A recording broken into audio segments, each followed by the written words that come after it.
பயின்ற தாய் தந்தையருக்கும் எனக்கு கற்றுக் கொடுத்த குருமார்களுக்கும் எல்லாம் வல்ல இறைவனுக்கும் எனது முதல் வணக்கம்.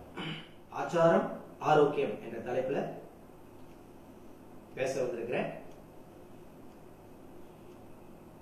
அவசியம் உங்களுக்கு வாழ்க்கையில உதவிகரமா இருக்கும். இன்னைக்கு சமுதாயத்துல ஆரோக்கியம் என்பது எல்லாருடைய தேடுதலாகவும் இருக்கு.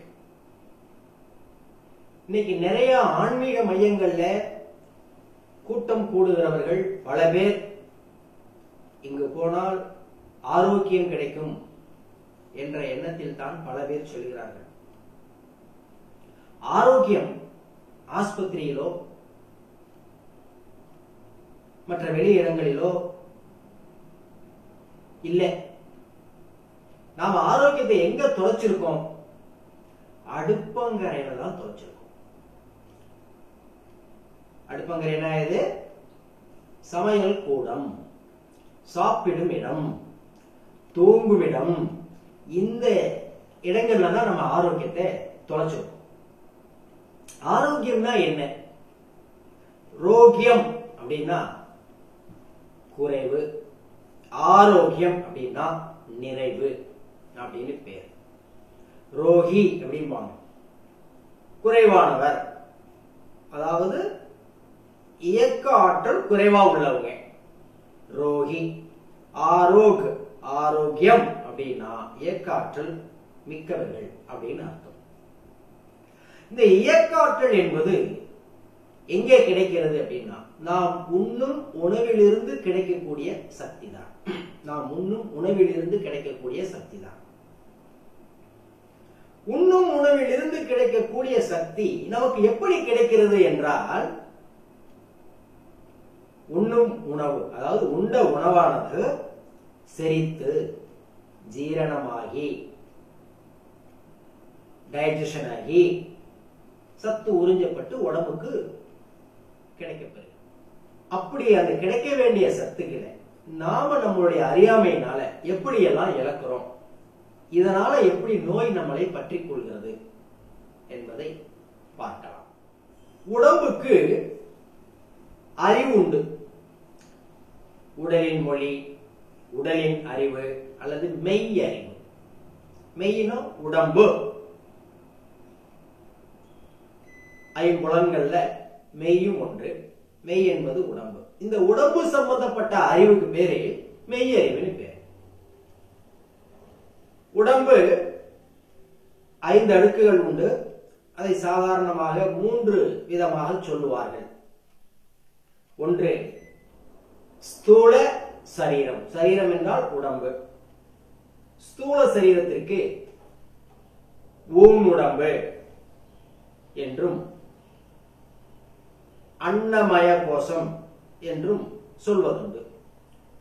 சூட்சும சரீரத்திற்கு உயிர் உடம்பு, பிராணமய கோஷம் என்று சொல்வதுண்டு. என்ன புரியல இல்லையா? உங்க பாஷையில சொல்றேன். இந்த உடம்பு தனியா இருந்ததுன்னா சவம், பிரேதம், பிணம், டெட் பாடி. இந்த உடம்பை ஏற்றிக்கிட்டு இருக்கிற பிராணமய கோஷம் தனியா இருந்ததுன்னா ஆவி, பேய், பிசாஸ். இப்ப புரியுதா? இது ரெண்டும் ஒன்னா சேர்ந்து இருந்தது அப்படின்னா அந்த பிராணமய கோஷம் தான் இந்த அன்னமய கோஷத்தை இயக்கிக் கொண்டிருக்கிறது.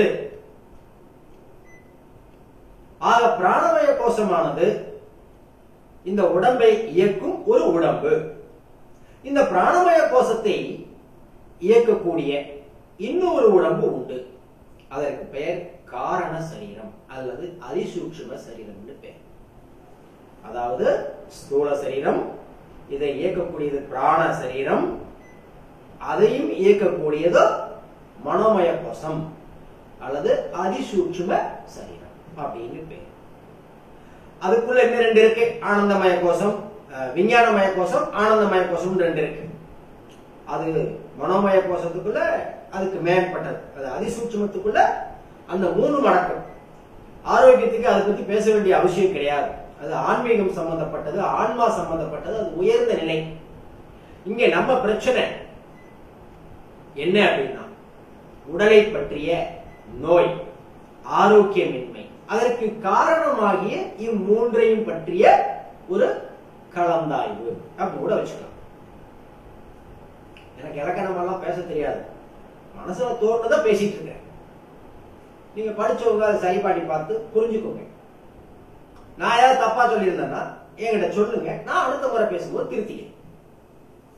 சரியா? சரி. இந்த உடம்புக்கு அறிவு உண்டு. எப்படி? குழந்தை பிறக்கு, பிறந்த உடனே அழுகுது. யார் சொல்லி கொடுத்தா இப்படி அழுகணும் அப்படின்னு? யாருமே சொல்லி கொடுக்கல, அதுவாதான் செய்யும். போகட்டும், பிறந்தா எல்லா குழந்தையும் கத்தத்தானே செய்யும் அப்படிங்கிறீங்களா? பிறந்த குழந்தை சிறிது நேரம் கழித்து பால் அருந்துவதற்கு தாய் என்ன பண்றா? மார்ல தூக்கி குழந்தையுடைய வாயை வைக்கிறார். குழந்தை சப்பி சாப்பிடுது. யார் சொல்லி கொடுத்தா? சப்பி சாப்பிடுறதுக்கு யார் சொல்லி கொடுத்தா? யாருமே சொல்லி கொடுக்கல, அது சப்பி சாப்பிடுது. டாக்டர் சொல்லி கொடுத்தாங்களா? நரசம்மா சொல்லி கொடுத்தா? இல்ல பெத்தவ சொல்லி கொடுத்தாளா? இல்ல கூட இருந்து பாத்துக்கிட்டவ சொல்லி கொடுத்தாங்களா? இல்லையே. சாப்பிடுச்சு. சாப்பிட்டு முடிச்சா அடுத்து என்ன பண்ணுது? தூங்குது. தூங்குறது யாராவது சொல்லி கொடுத்தீங்களா? இப்படித்தான் மகனே தூங்கணும் அப்படின்னு? இல்ல, தானா தூங்குது. அப்புறம் என்ன? சாப்பிட்டது கக்கூசுக்கு போகும், ஒண்ணுக்கு போகும், இப்படின்னு நடக்குது. 2-3 மாசம் ஆயிடுச்சு. குழந்தை என்ன பண்ணுது? குப்பாருது. குப்பாந்து விழுகும் இல்லையா? முதல்ல குப்பாந்து விழுந்த உடனே அம்மாக்காரிக்கு ஒரே சந்தோஷமா இருக்கும். ஆனா புள்ள கத்திக்கிட்டு இருக்கும் குப்பாந்த உடனே. ஏன் தெரியுமோ? குப்பாந்தம்னா நெஞ்சு வலிக்கும், கத்து. அம்மா சந்தோஷப்படுவா. எங்க பாருங்க, நம்ம குழந்தை குப்பாந்துருச்சு பாருங்க அப்படின்னு. புள்ள கத்திக்கிட்டு எந்திரிச்சு ஓடுவானோ அப்பாக்காரு. கத்திக்கிட்டு இருக்கா, தூக்கிடி பிள்ளையே அவர் சொல்லுவார். இந்த அம்மா இங்க பாருங்க, நம்ம குழந்தை குப்பாந்து இருக்கு பாருங்க அப்படின்னு இவர் சொல்லு. இந்த அம்மா சொல்லு. ஆமா இல்ல? ஆமாவா இல்லையா? சரி. அப்புறம் அம்மா குழந்தைய பிரட்டி படுக்க வச்சிருவாங்க. இவளை நெஞ்சு வலிச்சது இல்ல, முதல்ல குப்பாந்தவனா அழுகுச்சு இல்ல, மறுநாள் இந்த பக்கம் வலிக்கும், குப்பாரக்கூடாது தெரியுமா? இதுக்கு இல்ல. அது என்ன பண்ணு தெரியுமா? அடுத்த நாள் குப்பார். கைய ஊண்டி நெஞ்ச தூக்கி பிடிச்சு அப்படி நிமிந்து பார்க்கும். இதாங்க உடம்போட அறிவுன்னு பேர். வலிச்சா கைய ஊண்டி நெஞ்ச தூக்கணுங்கிற அறிவு, அதுக்குள்ள இருக்கிற உடம்புக்குள்ள இருக்கக்கூடிய அறிவு வேலை செய்யும். உடம்போட அறிவுனா என்னன்னு சொல்லல, நானு சொல்லிடுறேன். சித்தப்பெருமக்கள்லாம் சொல்றாங்க இந்த உடம்பு எப்படி இயங்குது, இயக்குறதுக்கு எது மூல காரணமா அமையுது அப்படின்னு. 96 தத்துவங்கள் அப்படின்னு சொல்றாங்க. 96 தத்துவம் நமக்கு அவ்வளவுலாம் தெரியாது. பெரியவங்க சொன்னாங்க, காதல் விழுந்துச்சு, ரைட். 96 தத்துவம்னா இப்ப உள்ள கம்ப்யூட்டர் யுகமா இருக்கிறதுனால 96 சாப்ட்வேர்னு வச்சுக்கோங்களேன். ஒரு சாப்ட்வேர், ஒரு உதாரணமா டேலின்னு ஒரு சாப்ட்வேர் போட்டாச்சுன்னா என்ட்ரி டேட்டா என்ட்ரி, அதாவது ஜேர்னல் போட்டோம் இல்லையாச்சுன்னா அது பேலன்ஸ் ஷீட் வரைக்கும் போட்டு காட்டிடும். ஒரு படம் வரையணும், அதுலயே எரேசர் வச்சிருக்கிறான் ஐயா அப்படி இப்படிங்கிறான், அது கோட்டை அழிச்சுக்கணும். அதுக்கு பேர் சாப்ட்வேர் ஆகும். சாப்ட்வேர்னா ஒண்ணு ஆரம்பிச்சு வச்சா அதுவே முடிச்சு வைக்கும். அந்த டிசைன் பிடிச்சதுன்னா வச்சுக்கலாம், பிடிக்கலன்னா அப்படி எப்படி அப்படியே எரேஸ் பண்ணிக்கலாம். அதுக்கு பேர் சாப்ட்வேர். புரியுதுங்களா? அப்படி 96 சாப்ட்வேர் போட்டு வச்சிருக்கிறான் பகவான் இந்த உடம்புக்குள்ள. இந்த சாப்ட்வேருடைய இயக்கம் இதுதான் உடம்போட அறிவு, மெய்யறிவுன்னு பேர். உடம்பு எத்தனை வகைப்படும்? 3 வகைப்படும். என்னென்ன உடம்பு? ஸ்தூல சரீரம், அதாவது அன்னமய கோஷம். சூட்சும சரீரம், அதாவது பிராணமய கோஷம். அடுத்தது அதிசூட்சும சரீரம் அல்லது காரண சரீரம் அப்படின்னு பேர். அதுல 3 அடுக்குகள். விஞ்ஞானமய கோஷம், ஆனந்தமய கோஷம் 2 உண்டு. அது ஆன்மீகம் சம்பந்தப்பட்டது. ஆரோக்கியம் சம்பந்தப்பட்டது இது மூணும் தான். ஆக இந்த குழந்தை குப்பாந்துச்சா, நான் அப்பப்ப எங்கேயாவது போயிடுவேன், நீங்க தான் திருப்பி நம்மளை கொண்டு இங்க கொண்டு விடணும், சரியா? அது உங்க பொறுப்பு. குப்பா அந்த குழந்தை என்ன பண்ணுச்சு, நெஞ்சு வலிக்குதுன்னு சொல்லிட்டு அடுத்த நாள் குப்பாரும் பொழுது கைய ஊண்டி நெஞ்ச தூக்கி தலைய தூக்கி பார்க்கும். அப்படி இப்ப அழுகாது. இது அந்த சாப்ட்வேர் இயங்குது, இந்த உடம்பை இயக்குது. ஆக உடம்பை இயக்குறது இன்னொன்று,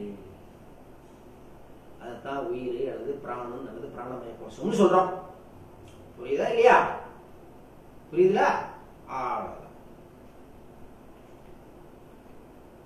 இந்த குழந்தை குப்பாந்த உடனே அந்த அம்மாவும் அப்பாவும் என்ன பண்ணுவாங்க தெரியுமா? முதல் குழந்தைக்கு மட்டும் குப்பாந்த மணிக்கு ஒரு போட்டோ, ரெண்டாவது குழந்தை மூணாவது குழந்தை போட்டாலாம் இருக்காது. பாத்திருக்கீங்களா? பல பேர் வீட்டுல நானும் பாத்துருக்கிறேன். இது யாருங்க குப்பாந்த மணிக்கு இருக்குது, மூத்த குழந்தையா பண்ண? ஆமாங்க அப்படின்னு. எங்க ரெண்டாவது குழந்தை குப்பாந்த அதுக்கு போட்டா எடுக்கிறீங்க அப்படின்னு. அவ்வளவுதான், ஆசை தீர்ந்து போச்சு. இவங்க செஞ்ச முதல் பொம்மையில அது இவங்களுடைய முதல் அட்டெம்ப்ட். அந்த ஆர்வம் உற்சாகம் வளர வளர, இது சாதாரண விஷயம் இல்ல. பரமசிவன் குடும்பத்திலேயே அது மாதிரி பிரச்சனை வந்திருக்கு. முதல் குழந்தை, மூத்த குழந்தை, செல்ல பிள்ளை, இளைய குழந்தை எடுப்பார்களே கோச்சு கூட போயிருக்காரு பாவான். அதாவது முதல் குழந்தைக்கு அவ்வளவு வேல்யூ.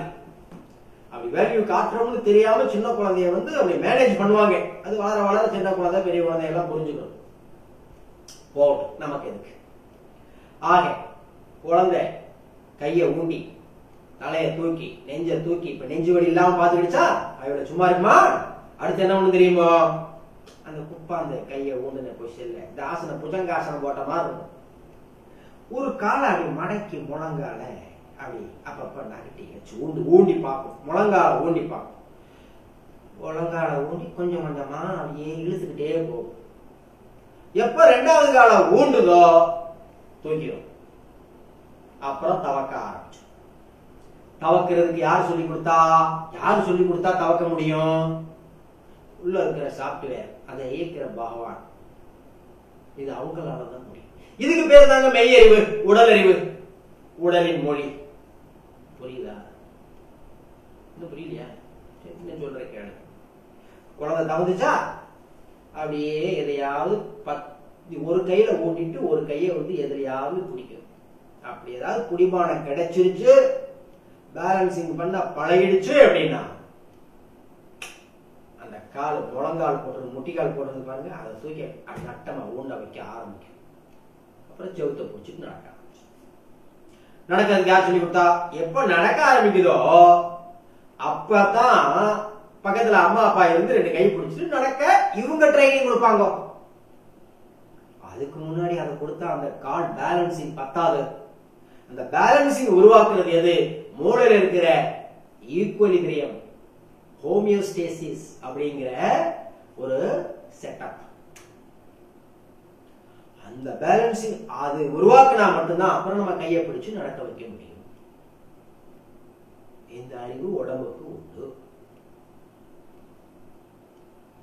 குழந்தை நடந்துச்சா, அப்புறம் பள்ளிக்கூடம் போச்சா, படிச்சுதா, இது படிக்குது பாருங்க வாத்தியார் டீச்சர்கிட்ட. இது உடலின் அறிவு கிடையாது, இது படிப்பறிவு. உள்ள தானா இயங்குறதுக்கு பேரு கல்வி. உள்ளே இருக்கக்கூடிய பூரணத்துவத்தை வெளிப்படுத்துவது கல்வி. ஆனா இப்ப இருக்கிற படிப்பு எதுவும் உள்ள இருக்கிற பூரணத்துவத்தை வெளிப்படுத்தாது. வெளியே இருக்கிற பொருளாதாரத்தை மேம்படுத்துறதுக்கு உண்டான கல்வி. கல்விக்காக செலவழிச்சவங்க தான் அதிகம். லாட்டரி சீட்டு மாதிரி 10,000 20,000 30,000 செலவழிப்பாங்க. யாரோ ஒருத்தர் லட்சக்கணக்கில் சம்பாதிப்பாங்க மாச கணக்கில். அதுபோல இந்த கல்வி என்பது உள்ளே இருக்கக்கூடிய பூரணத்துவம் இருக்கு இல்லையா, அதுதான் இயக்கிக்கிட்டு இருக்கு. அன்னமய கோஷம், பிராணமய கோஷம், மனோமய கோஷம் அதுதான் இயக்கிக்கிட்டு இருக்கு. அந்த அறிவை கொண்டு வர்றதுக்கு பேரு தான் கல்வி. மற்றதெல்லாம் படிப்பு அப்படின்னு பேர், படிப்பு அறிவுன்னு பேர். இப்ப அதுக்கும் கல்வின்னு பேர் வச்சிருக்காங்க. அந்த காலத்துல கல்வி அப்படின்னா காதுல கேட்டு மனசுக்குள்ள வச்சு அதுக்கு பொருள் புரிய வச்சு பொருளை தெரிஞ்சதை திரும்ப திரும்ப மனசுக்குள்ள தியானத்தின் மூலியமா திரும்ப திரும்ப அலசி ஆராய்வாங்க. அப்ப உள்ளே டிராவல் பண்ணுவாங்க, உள்ள படிப்பாங்க. இதுக்கு பேரு மஸ்தக படிப்புன்னு பேர். இப்ப எல்லாம் புஸ்தக படிப்பு தான். இதுக்கு பேர் மெய்யறிவு கிடையாது. புஸ்தக படிப்பு என்பது மெய்யறிவே கிடையாது. ஆக குழந்தை பெருசாச்சா, ஒரு பொம்பளை பிள்ளை எடுத்துக்கிறோமே, பெருசாகு, வளரும், வயசுக்கு வருது, கல்யாணம் கட்டிக்கு, மாசமா இருக்கா. இந்த கல்யாணம் பண்ணிக்கிட்ட ஆணும் பொண்ணுக்கும் ஒரு பொம்மை செய்ய தெரியுமா? தெரியாது. யாரோ ஒரு கலைஞன் செய்யலாம், எல்லாராலையும் செய்ய முடியுமா? முடியாது. ஆனா இந்த கர்ப்பப்பைக்குள்ள ஒரு சொட்டு ரத்தம் உள்ள போன உடனே அத குழந்தையா உருமாற்றம் செய்யக்கூடிய ஆற்றல் அந்த கர்ப்பப்பைக்கு உண்டு. என்ன ஆச்சரியம் பாருங்க. அந்த கர்ப்பப்பைக்கு ஒரு சொட்டு ரத்தத்தை, உயிரணுவை குழந்தையா சிருஷ்டிக்கக்கூடிய செய்யக்கூடிய ஆற்றல், சக்தி அந்த கர்ப்பப்பைக்கு உண்டு. அந்த சாப்ட்வேர் அங்கேதான் இருக்கு. இதுக்கு பேரு தான் அந்த 96 தத்துவத்துல அதுவும் ஒண்ணு. குழந்தை பிறந்த உடனே மாசமா இருக்கிறது, அடுத்து குழந்தை பிறந்த உடனே பால் சுரக்கும். இந்த குழந்தை பிறந்தா அதுக்கு பால் ஊட்டணும் அப்படிங்கிறதுக்காக இங்க மார்பகங்கள்ல பால் சுரக்குது, ரத்தம் பாலா மாறுது. அப்ப அந்த பால் சுரக்குதே, அது ஒரு சாப்ட்வேர் இயங்குது. இதுதான் 96 தத்துவத்துல உள்ள ஒரு தத்துவம். இதுக்கு தாங்க மெய்யறிவு. மெய்யறிவுன்னு என்னன்னு புரியுதா? உடலின் அறிவு என்னன்னு புரியுதா? உடம்புக்கு அறிவு இருக்குன்னு என்னன்னு புரியுதா? அறிவு இருந்தா புரியும். இவ்வளவு சொல்லி புரியலன்னா என்ன பண்றது? அடுத்த விஷயத்துக்கு போலாமா? சரி, போலாம். படிப்பறிவு வேற, மெய்யறிவு வேற. அதை புரிஞ்சுக்கணும். இப்பெல்லாம் யாருங்க உயிர் வளர்க்கறத பத்தி யாருங்க கவலைப்படுறாங்க? எல்லாம் மயிர் வளர்க்கறத பத்தி தான் கவலைப்படுறாங்க. வயசாகிட்டே போகுது, ஒரு தியானம், ஒரு தாவம் அப்படிலாம் ஒண்ணும் கிடையாதுங்க. முடி கொட்டுது, என் மயிரெல்லாம் கொட்டுது, உயிர் வீணா போயிட்டு இருக்கு. அதை பத்தி ஒண்ணும் கவலை இல்லைங்க. அதுதான் சொன்னேன், படிப்பறிவு என்பது மயிர் வளர்ச்சியை பத்தி தேடும், கல்வி அறிவு என்பது உயிர் வளர்ச்சியை பத்தி தேடும். இந்த உயிர் வளர்ச்சி, உயிர் நல்லா, உயிராற்றல் நல்லா இருந்தா மாத்திரம்தான் உடல் ஆரோக்கியம் பெறும். இவங்க உயிராற்றலை வளர்க்காம இதுக்கு அந்த எண்ணெய் போட்டா நல்லதா, அந்த எண்ணெய் போட்டா நல்லதா, இந்த எண்ணெய் போட்டா நல்லதா, அங்க எண்ணெய் விற்கிறவனுக்கு கலப்படமா வித்திட்டு இருக்கு. ஆக உயிராற்றலை எவன் வளர்க்கும் வழிமுறையை கண்டுகொள்கிறானோ, இந்த உடம்புல இருக்கிற மெய்யறிவு, அதை இயக்கும் சாப்ட்வேர், அந்த சாப்ட்வேரில் அடங்கிய ஒரு தொகுப்பு நன்றாக செயல்படும். அந்த நன்றாக செயல்படும் வரணும் அப்படின்னா, ஒரு மிஷின் இயங்கணும் அப்படின்னா அதுக்கு எரிபொருள் தேவை. அதுக்கு கரண்ட் தான் எரிபொருள், மின்சாரம். தொடர் சப்ளை இருந்ததுன்னா மிஷின் நல்லா ப்ரொடக்ஷன் கொடுத்துக்கிட்டே இருக்கும். அதுபோல இந்த உடம்பில ஒழுங்கா இயக்காற்றல் இருக்கணும் அப்படின்னா இதுக்கு எரிபொருள் என்ன? உணவு. உணவுனா என்ன? ஃபுட்னா என்ன? உணவுனா ஃபுட்டாமா? ஃபுட்னா என்ன? உணவு. உணவுனா என்ன தெரியுமா? சத்தும் சக்கையும் அடங்கியது. உணவுனா என்ன? சத்தும் சக்கையும் அடங்கியது. புரியல? ஜீரணமானதுக்கு அப்புறம் சத்த உடம்பை எடுத்துக்கிறது, சக்கை வெளியே போகுது இல்லையா, அத மலம்னு சொல்றோம் இல்லையா. அப்ப சாப்பாட்டுல என்னெல்லாம் இருக்கு? சத்தும் சக்கையும் இருக்கு. இந்த சத்துக்கள் உணவுப் பொருள்களை எப்படி இருக்கு? தொகுப்பாக இருக்கிறது. கான்சென்ட்ரேட்டட், செறிவூட்டப்பட்ட அந்த நிலையில் இருக்கக்கூடியது. ஆங்கிலத்தில் சொல்லுவாங்க, what is the difference between glucose and glycogen அப்படின்னு சொல்லுவாங்க. Glucose is singular, glycogen is plural. குளுக்கோஸினுடைய பல மடங்குகள் சேர்ந்ததுதான் கிளைகோஜன். புரியல இல்லையா? சொல்றேன். 1000 ரூபாய் தாள் எத்தனை 10 ரூபாய் தாள் இருக்கு? 100 10 ரூபாய் தாள். 100 ரூபாய் தாள் எத்தனை 10 ரூபாய் தாள் இருக்கு? 10 ரூபாய் தாள் இருக்கு. ஆக இந்த 1000 ரூபாய் தாள் என்பது கான்சென்ட்ரேட்டட் எனர்ஜி. 10 ரூபாய் தாளுங்கிறது எனர்ஜி. புரியுதா? Very good. புரிஞ்சா சரி, புரியலன்னா குழந்தைகளுக்கு புரியும்படியா நீங்க சொல்லி கொடுங்க.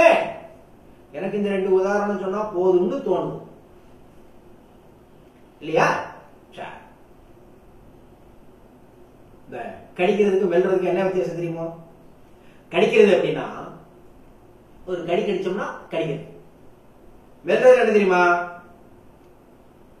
மறுபடியும் மறுபடியும் மறுபடியும் கடிக்கிறது பேர் வெல்றது பேர். என்ன புரியுதா? Very good. கடிக்கிறதுக்கும் வெல்றதுக்கும் வித்தியாசம் கண்டுபிடிச்சிட்டீங்க. கடிக்கிறதுனா சிங்குலர், வெல்றதுனா ப்ளூரல். இவ்வளவுதாங்க. என்ன? ஆக அந்த கான்சென்ட்ரேட்டட் எனர்ஜி ஃபுட்னா என்ன? சத்தும் சக்கையும் அடங்கியது. உதாரணமா அரிசி இருக்கு, பருப்பு இருக்கு, இதுல சத்தும் இருக்கு, சக்கையும் இருக்கு. சத்துக்கள் எப்படி இருக்கிறது? தொகுப்பாக இருக்கும். தொகுப்பு கான்சென்ட்ரேட்டட், செறிவூட்டப்பட்டு இருக்கும். புரிகிறதா? அப்ப அந்த சத்துக்கள் பிரிக்கப்பட வேண்டும். அந்த சத்துக்கள் பிரியறதுக்கு பேர் தான் செரிமானம். அந்த செரிமானம் என்பது என்ன அப்படின்னா பக்குவப்படுத்துதல். சத்துக்களை உறிஞ்சுறதுக்கு பக்குவப்படுத்துறதுன்னு பேர். புரியுதா? உடம்புக்கு அறிவு இருக்கு. இந்த உடம்பு இயங்கணும்னா அதுக்கு தேவை எரிபொருள். இந்த எரிபொருள் என்பது உணவு. உணவுல இருந்து கிடைக்கும். உணவிலிருந்து கிடைக்கக்கூடிய எரிபொருளுக்கு உணவு என்னவாகணும்? ஜீரணமாகணும். பாருங்க, அப்படி ஜீரணமாகி உணவு கிடைச்சிருச்சு, ஜீரணமாகி சத்து கிடைச்சிருச்சுன்னா இந்த மெஷின், இந்த சரீரம், 96 சாப்ட்வேர் அடங்கிய இந்த மெஷின் ஒழுங்காக இயங்கும். ஏன்னா இயக்க ஆற்றலுக்கு தேவை, இயக்க ஆற்றலாகிய அந்த எரிபொருள் கிடைச்சிருச்சுன்னு அர்த்தம். இந்த ஜீரணத்துல விடுற கோட்டை, ஜீரணம் எங்க நடக்கும்? வயிற்றுல. சாப்பாடு எங்க சாப்பிடுவோம்? வீட்டுல. வீட்டுல ஒழுங்குபடுத்தி ஜீரணத்துக்கு வழிபடுத்திட்டோம்னா ஆரோக்கியத்தை தேட வேண்டிய அவசியமே கிடையாது. நான் சொல்லல, திருவள்ளுவர் சொல்றாரு. திருக்குறள்ல 95வது அல்லது 96, 95 6 எனக்கு தெரியல. நமக்கு படிக்கிறதே பிடிக்காது, சாப்பிடுறது பிடிக்கும், தூங்குறது பிடிக்கும். அதனால நீங்க பாத்துக்கங்க, 95 96வது அதிகாரமான்னு தெரியல. அதுல மருந்துன்னு ஒரு தலைப்பு. அதுல திருவள்ளுவர் சொல்றார். நீங்க நினைக்கிற செய்யுள் இல்ல, நான் வேற சொல்ல போறேன். முதல் செய்யுள் என்னன்னு கேட்டீங்கன்னா, மிகினும் குறையினும் நோய் செய்யும். என்ன? மிகினும் குறையினும் நோய் செய்யும் நூலோர் வழி முதலாய் வகுத்த 3 அப்படின்னா முதல் செய்யுள் மருந்துங்கிற அதிகாரத்துல. அது என்ன? மிகினும் குறையினும் நோய் செய்யும். எது மிகுந்தா எது குறைஞ்சா நோய் செய்யும். நூலோர், நூலோர் என்ன? மருத்துவ நூலோர். மருத்துவம் கற்றறிந்த பெருமக்கள் தன் சந்ததிகளுக்கு இந்த மருத்துவ முறை தேவைப்படும் என்பதற்காக, தந்தை சந்ததிகளுக்கு விட்டு செல்ல வேண்டும் என்பதற்காக குறித்து வைப்பார்கள். அந்த நூல்களை எழுதியவர்கள் நூலோர். நூலோர் வழிமுதலாய் வகுத்த 3. வழினா காற்று, வளிமண்டலம் சொல்லுவோம் இல்லையா? காற்று மண்டலம். வழி முதலாய் வகுத்த 3. அது வழி முதலாய் வகுத்த 3. வழினா காற்று, மீதி 2 என்ன? வழினா காற்று, அடுத்து மீதி 2 என்னன்னு கேட்டீங்கன்னா நெருப்பு, நீர். இந்த அதாவது மொத்தம் பஞ்சபூதத்துல விண்ணையும் மண்ணையும் விட்டு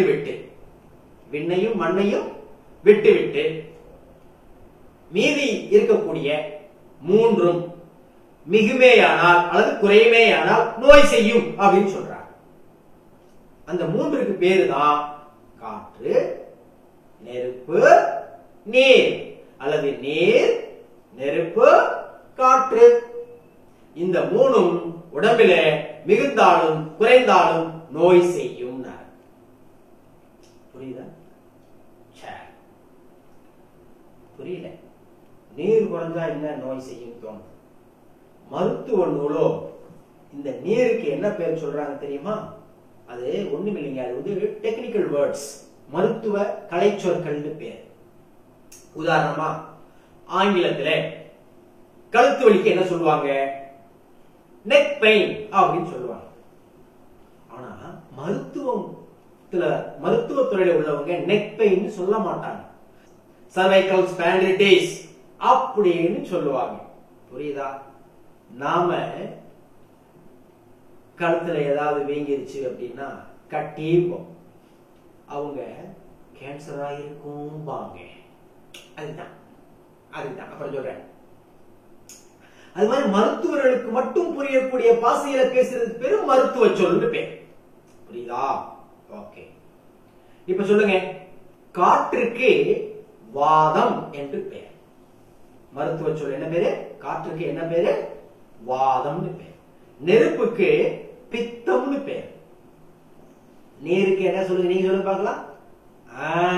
அதேதான், கபம் அல்லது சிலேத்துவம். கரெக்ட். எப்படி தெரிஞ்சு வச்சிருக்கீங்களா? வெரி குட், வெரி குட், சபாஷ். ஆக வாத பித்த சிலேத்துவம், காற்று நெருப்பு நீர் அல்லது நீர் நெருப்பு காற்று, இது மூன்றும் மிகினும் குறையினும் நோய் செய்யும். இதை சமமா வச்சுக்கிறது எப்படி? அப்புறம் பார்ப்போம். அந்த திருவள்ளுவர் சொல்றாரு மருந்துங்கிற அதிகாரத்துல, இந்த மூணுலையும் மாறுபாடு அடைஞ்சுன்னா நோய் வந்துருங்கிறார். மிகினும் குறையினும் நோய் செய்யும் நூலோர் வழி முதலாய் வகுத்த மூன்று அப்படிங்கிறார். இரண்டாவது குறள்ல நீங்க முதல்ல சொன்னீங்க இல்லையா, மருந்து என வேண்டாவாம் யாக்கைக்கு, அருந்தியது அற்றது போற்றிவனி. அற்றது அப்படின்னு அர்த்தம், ஜீரணமாயிடுச்சுன்னு அர்த்தம். ஏற்கனவே சாப்பிட்ட உணவு ஜீரணமாயிடுச்சான்னு தெரிஞ்சிட்டு அடுத்த வேளை உணவை உண்டால் மருந்து தேவையில்லைங்கிறார். மருந்தென வேண்டாவாம் யாக்கைக்கு, உடம்புக்கு. அருந்தியது அற்றது போற்றிவனி, முன்னுண்ட உணவு ஜீரணமாயிடுச்சான்னு தெரிஞ்சிட்டு அடுத்த வேளை உணவு உண்பாயே, ஆனால் மருந்து என்ற ஒன்று வேண்டியதில்லைப்பான். புரியுதுங்களா? நமக்கு முன் உண்ட உணவு செரிச்சிருச்சா அப்படின்னு என்னைக்காவது நம்ம பார்த்திருக்கோமா? இத பார்க்க பழகி இருந்தோம்னா, பார்க்க பழக்கி இருந்தாங்கன்னா, யார் பழக்கணும்? யார் பழக்கி விடணும்? மருத்துவம் பார்ப்பவர்கள் தான் சொல்லிக் கொடுக்கணும். வேற என்ன கட்டட கலைஞரா வருவார், இல்ல ஓவிய ஆசிரியர் வருவாரா? எந்த மருத்துவர் முன்னுண்ட உணவு செரிச்சிருச்சான்னு பார்த்துட்டு அடுத்த வேளை உணவு உண்ணுன்னு சொல்றாரு? இல்லையே. புரிகிறதா? ஆக முன்னுண்ட உணவு செரித்து விட்டதா என்பதை தெரிந்து கொண்டு நீ அடுத்த வேளை உணவு உண்பாயானால் உனக்குள்ள நோய், அந்த குறை தேர்ந்து விடும் சொல்றார். சொல்லிட்டு அடுத்த வரை என்ன சொல்றார் தெரியுமோ? அற்றாள். ஏற்கனவே உண்ட உணவு செரிச்சிட்டா, அடுத்த வேளை பசி வந்துட்டா, அது செரிச்சு போயிடுச்சு அப்படின்னா அடுத்து பசி வந்துடும். அற்றால் அளவு அறிந்து உண்க. என்ன அளவு? இரைப்பையில் சுரக்கும் தீயின் அளவு.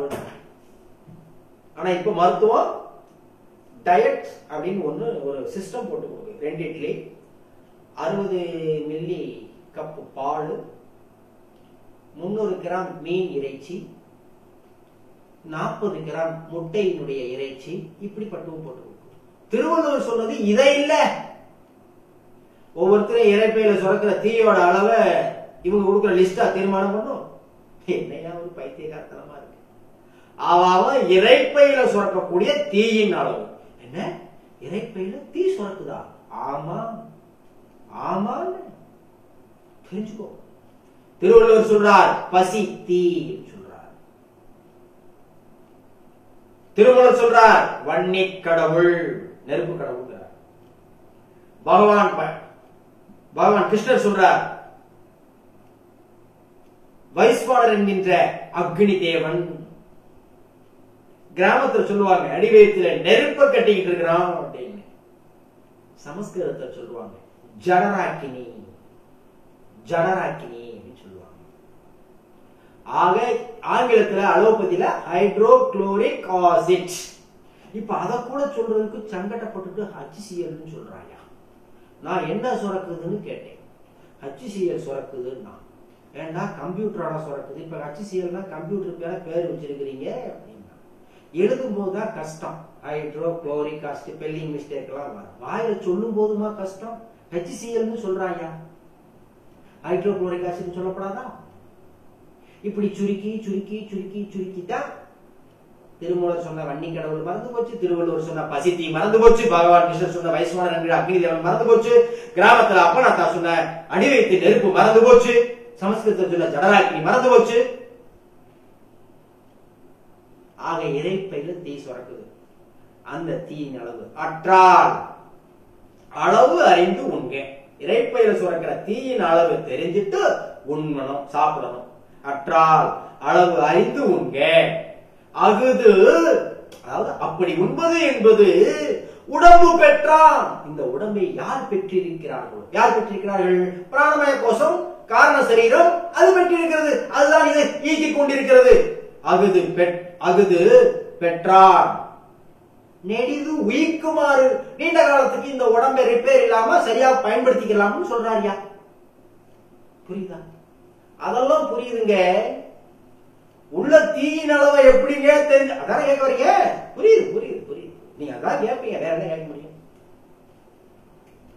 இறைப்பையில சுரக்கிற தீயின் அளவை எப்படி தெரிஞ்சுக்கிறது? அதானே ஒண்ணுமில்லைங்க. ஒரு சாம்பிளுக்கு ஒண்ணு சொல்றேங்க. அம்மா இன்னைக்கு ஜிலேபி சாப்பிடலாமான்னு சொல்றேன். அந்த அம்மா கூட்டுக்காட்ட ஏங்க என்னங்க ஏங்க உங்களைத்தான் இன்னைக்கு ஆபீஸ் விட்டு வரும்போது உங்களைத்தாங்க கேட்கறீங்களா பாருங்க. அவர் ஆபீஸுக்கு அவசரமா போறாரு. வரும்போது 4 ஜிலேபி வாங்கிட்டு வாங்க, 5 ஜிலேபி வாங்கிட்டு வாங்க. பையன் கேட்டான். அவனுக்கு 2 3 கொடுத்து நம்ம ஆளுக்கு ஒண்ணு சாப்பிடலாம்.